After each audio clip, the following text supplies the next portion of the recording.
Damos la bienvenida al licenciado César Ricaurte. Él es el director de Fundamedios, Fundación Andina para la Observación y Estudio de Medios de Comunicación. Quisiéramos abordar el siempre delicado tema de la libertad de prensa en Ecuador, país que vive momentos muy difíciles por la violencia, quizá uno de los más difíciles desde que se reinstauró la democracia, y va de la mano con este deterioro del país, las dificultades sostenidas, que tienen además unas características multidimensionales que afecta tanto a periodistas como medios de comunicación, con una combinación de violencia letal, amenazas, hostigamiento, cooptación política, etcétera. Quisiéramos, César, conocer cómo se vislumbra la situación actual. Buenas tardes, Gustavo. Un enorme saludo para usted, para toda la audiencia. Bueno, como lo acaba de describir, la situación se ha ido complicando con el tiempo. Este año ya vamos sobre las 100 agresiones contra periodistas y medios de comunicación. Después de un año como el 2025, que fue excepcionalmente violento, y que termina con el asesinato de 6 periodistas y comunicadores. Con esa estadística letal, Ecuador se ubica como el segundo país más letal para el periodismo en América Latina, solo superado por México, que el año pasado contabilizó 7 lamentables asesinatos de periodistas y comunicadores. Obviamente, si uno compara el tamaño tanto geográfico como la población de México, por supuesto, uno ve que realmente la cifra en Ecuador es desproporcionadamente alta. Es una cifra que nos ubica como uno de los países más complicados en este momento en violencia contra la prensa. Y esto también se refleja, recordemos, en el hecho de que Ecuador desciende radicalmente, hay una caída en los rankings de Reporteros Sin Fronteras. Hemos bajado 31 puestos, y nos ubicamos, am, pues, a nivel mundial como uno de los países que más descendió en el ranking de Reporteros Sin Fronteras. Actualmente estamos ocupando ya el puesto 125 de un puesto de 91, que era el anterior que teníamos. Entonces, toda esta situación, los exilios de periodistas, el continuo acoso judicial que sufren medios de comunicación y periodistas, el discurso estigmatizante que ha vuelto a aparecer con mucha fuerza, incluso en palabras, en obra y en la boca de funcionarios, de altos funcionarios públicos, hace que el ejercicio periodístico sea sumamente complicado. El periodismo en el Ecuador, el trabajo de los medios de comunicación, en este momento está entre dos presiones muy fuertes. Por un lado, la violencia desatada por el crimen organizado, por grupos criminales, y por otro lado, las presiones estatales, las presiones que provienen de distintas instancias del gobierno, no solamente nacional, sino que también hay actuaciones de algunos gobiernos locales en contra de la prensa y medios de comunicación en el Como país. para confirmar este gravísimo crimen, o clima de violencia que vivimos. Ecuador también fue incluido en un ranking de los países en los que más se tortura. Realmente sí, hay muchos datos que ubican. Por ejemplo, Ecuador también está en la lista de observación de la Red Internacional Cívicus, que es probablemente la mayor organización que vigila a la libertad de asociación en el mundo. Ecuador en este momento está en la lista de observación. Entonces, sí, realmente en muchos índices que vigilan el estado de los derechos y libertades fundamentales, lamentablemente el Ecuador ha tenido un marcado descenso en los datos que hacen que estos rankings ubiquen a los distintos países. Concretándonos en libertad de prensa, César, ¿el deterioro que vive Ecuador es coyuntural o se va convirtiendo en algo estructural? Yo creo que, Gustavo, hay unas violencias estructurales que están marcando gran parte de la cancha de juego donde se desarrolla el periodismo en el Ecuador. Es decir, cuando vemos constante uso del sistema judicial para marcar represalias o incluso hechos de censura contra los medios de comunicación y periodistas, estamos ya viendo una tendencia estructural, porque esto no es de los últimos años, sino que se ha prolongado durante algún tiempo y el uso del sistema, el uso abusivo del sistema judicial se ha convertido en algo estructural. Lo mismo pasa con el discurso estigmatizante. El discurso estigmatizante de ser el exabrupto, fruto del exabrupto de algún funcionario, ¿no es cierto?, se ha convertido en algo que está marcando siempre el discurso frente a los medios de comunicación, la descalificación, el insulto constante en contra de periodistas y medios críticos contra uno u otro sector político, pues hace que esto sea también se convierta en estructural. Y luego vemos también nuevas formas, ¿no es cierto?, de censura y de represalia en contra de los medios de comunicación. Por ejemplo, estamos retratando, recogiendo información sobre nuevas formas de censura en el espacio digital, que consiste en falsas reclamaciones de derechos de autor para dar de baja materiales periodísticos que pueden molestar a determinadas personalidades públicas o autoridades locales o nacionales. Y esto sucede mucho en los territorios del país. Sucede en la provincia de Morona, Santiago, en Loja, lo hemos visto en El Oro, en Los Ríos, en Manabí, etcétera, etcétera. Es algo que se va extendiendo y nos estamos también, estamos viendo que este es un patrón que se va repitiendo a escala regional, que hay medios en el Perú, en Honduras, en Venezuela, etcétera, que también están sufriendo este tipo de censura digital. Patrones Entonces, de agresión, podríamos decir, transnacionales. sí, sí, sí, correcto. Son prácticas que se van convirtiendo en lo que usted señala, Gustavo, en métodos de censura que se van aplicando a escala transnacional. Que vienen de la Entonces, mano con las tecnologías.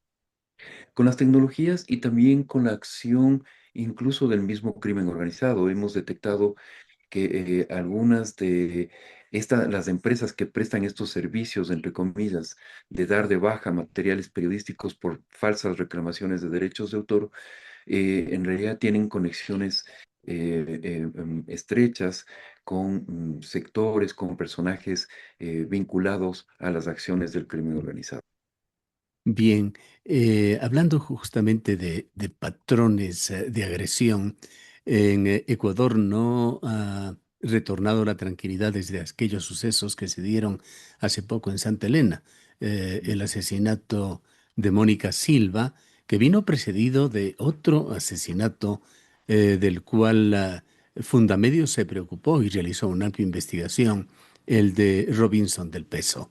¿Cómo andan las cosas por allá, por Santa Elena, y con la investigación de estos dos hechos gravísimos, muy delicados?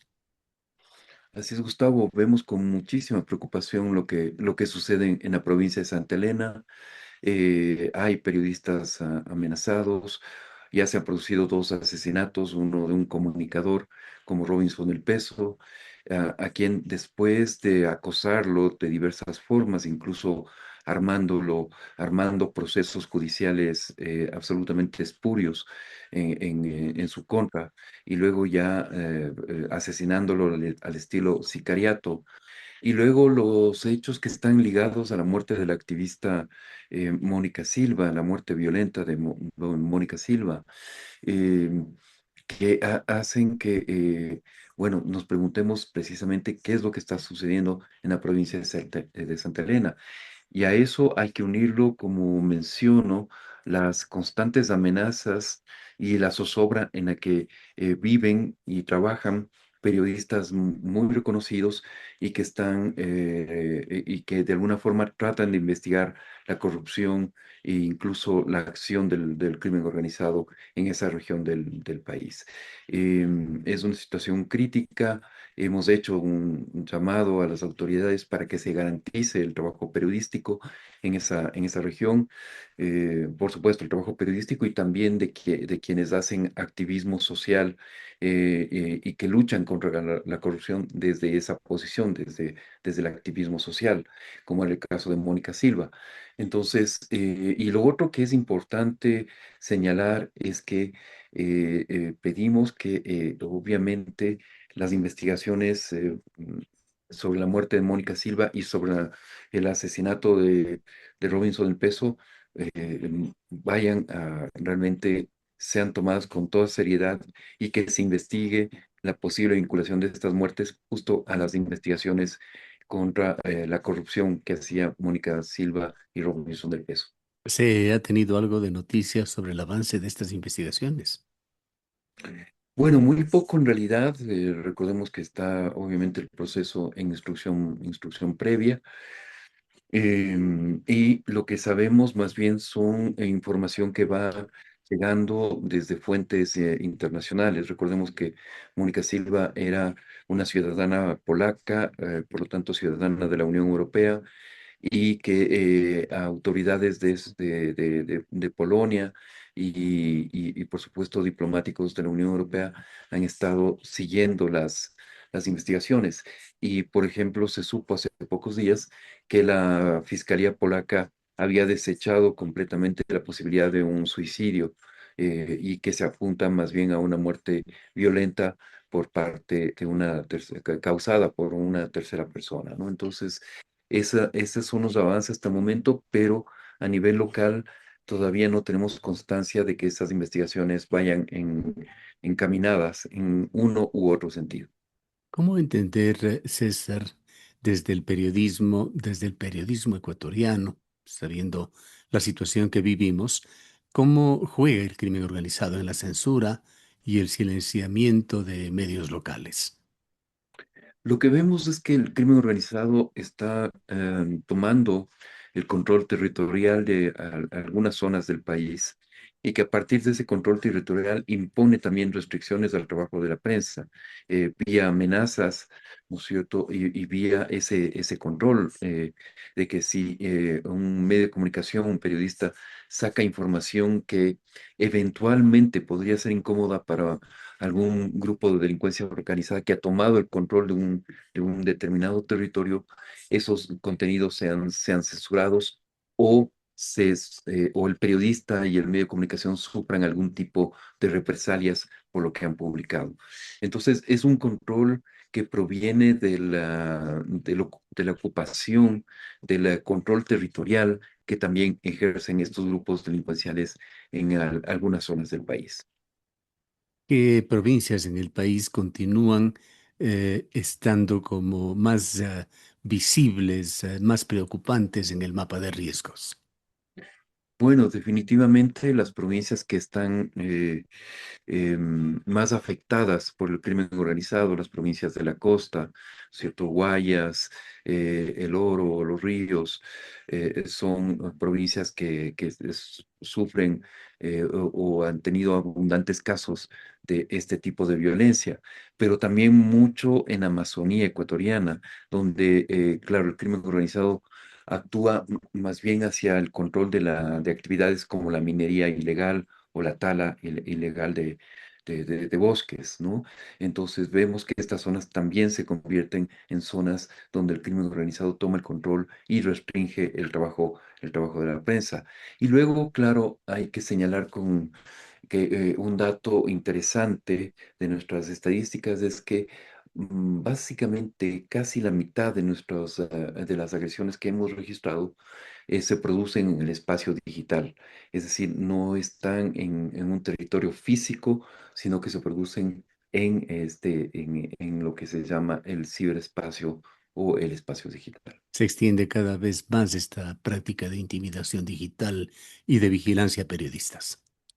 Así es, está muy extendido y se encuentra un campo fértil para este tipo de agresiones porque es complicado que las plataformas, las grandes plataformas tecnológicas actúen para tratar de asegurar los espacios digitales y no y los distintos operadores, en este caso periodistas, puedan actuar con seguridad y libertad. ¿Y actúa allí solamente el crimen organizado o hay otras instancias de poder fáctico?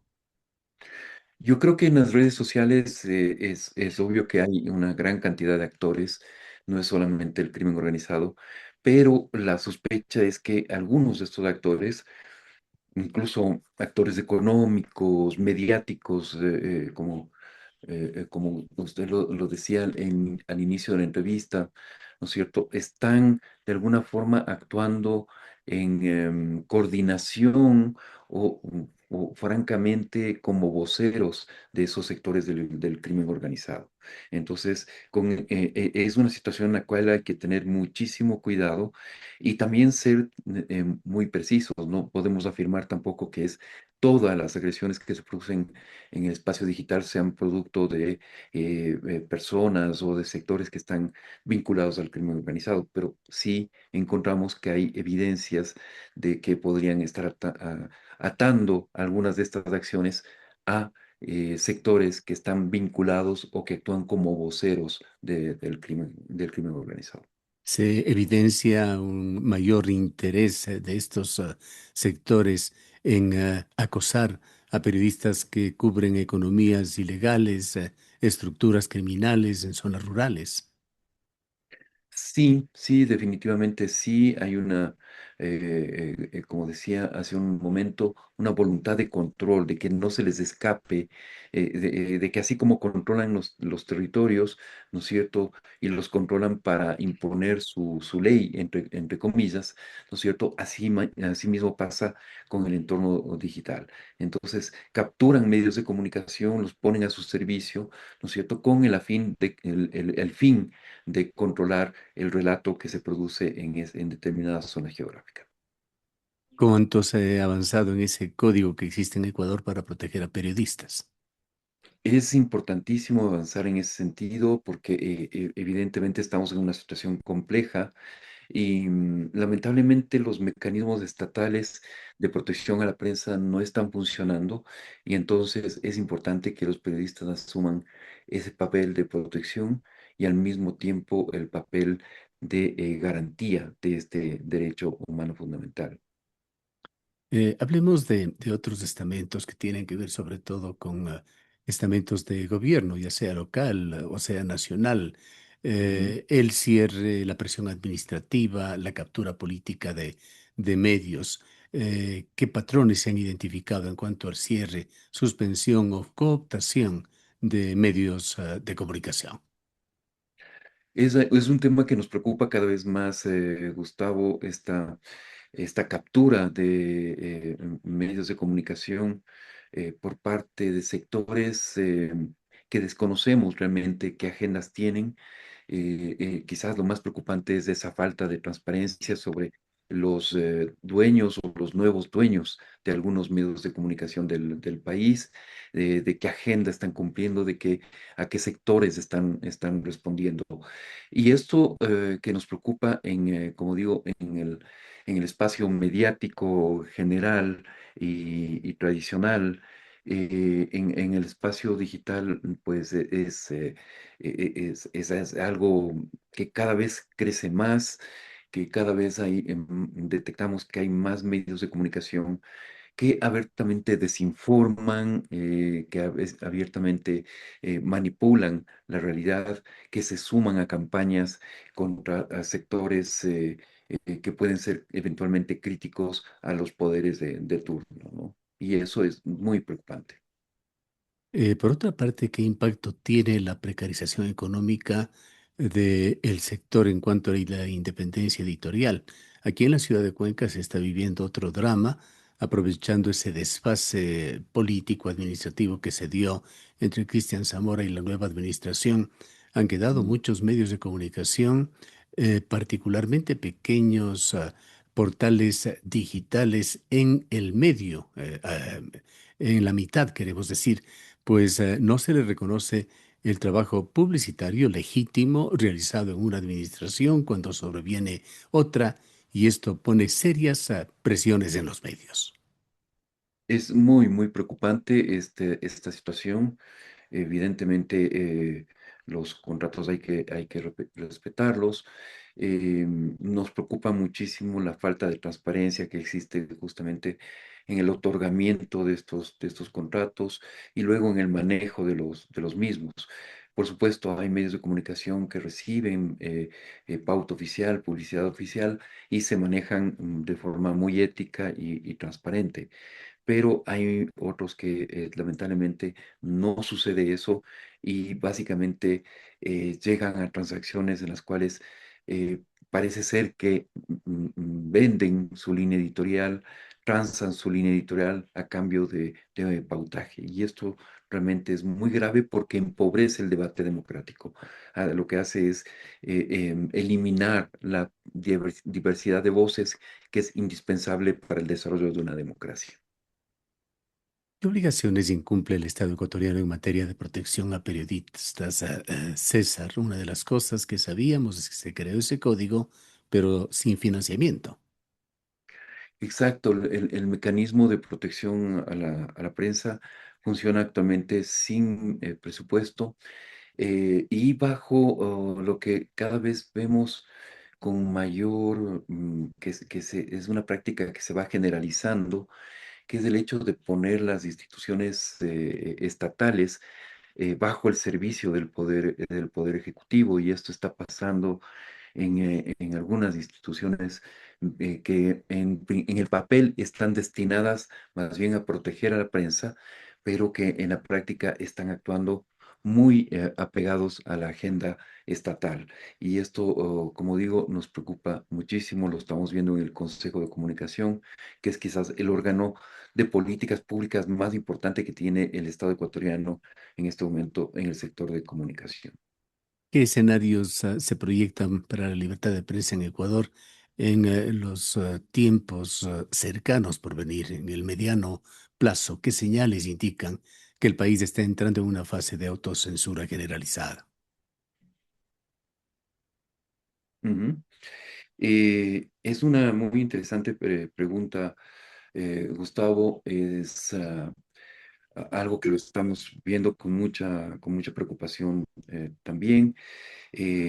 Creemos que el país tiene que tener una agenda hacia el futuro para tratar de construir esos mecanismos de protección que no existen actualmente y tratar de lograr esos niveles adecuados de protección para el periodismo y los medios de comunicación en nuestro país. Es Fin- algo que nos compete a muchos actores, pero obviamente es una responsabilidad del Estado el diseñar estas políticas públicas que son necesarias en este momento. Finalicemos, César, con un mensaje de Fundamedios a periodistas, sobre todo periodistas jóvenes que hoy ingresan a la profesión en estos contextos de alto riesgo.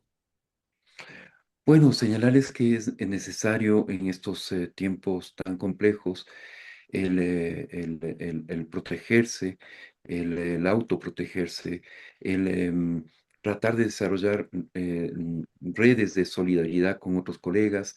Yo veo también con mucha preocupación una enorme fragmentación en el sector, en los distintos gremios, en los distintos actores del sector de la comunicación. Y yo creo que es necesario volver a dialogar entre nosotros, volver a generar confianza y generar estas redes que nos pueden ayudar a mitigar lo que sucede en este momento en el país. Y mi mensaje en ese sentido de unidad, de confianza y de que trataremos de construir todos los actores involucrados esos mecanismos y esas redes que ayuden a proteger mejor a periodistas y medios de comunicación.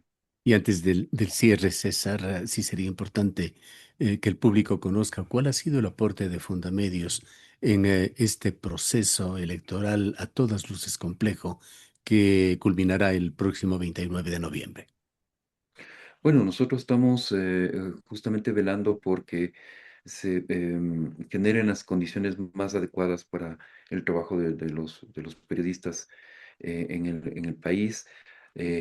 Hemos además apoyado un trabajo de investigación, yo creo que muy interesante, en el cual se ha dado a conocer los antecedentes que tienen las autoridades locales, incrementos inusuales de patrimonio, procesos legales, observaciones que ha hecho Contraloría, etcétera, etcétera, que es información pública, o sea, todas estas investigaciones se lo ha hecho con fuentes públicas verificables, ¿no es cierto? Y creo que es un ejercicio fundamental del periodismo el poner al servicio de los ciudadanos estas herramientas de vigilancia de los actos de quienes ejercen el poder público en nuestro país.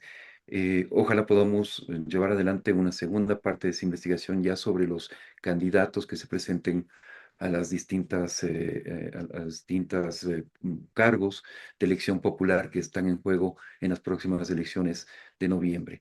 Pero nosotros como organización de la sociedad civil vamos a estar apoyando y vamos a estar en primera línea para respaldar el trabajo de los equipos periodísticos que están haciendo esta clase de investigaciones. Bien, muchísimas gracias a César por habernos acompañado. Gracias, Gustavo. Un enorme gusto conversar con usted y con toda la audiencia. Declaraciones del licenciado César Ricaurte, él es el director de Fundamedios.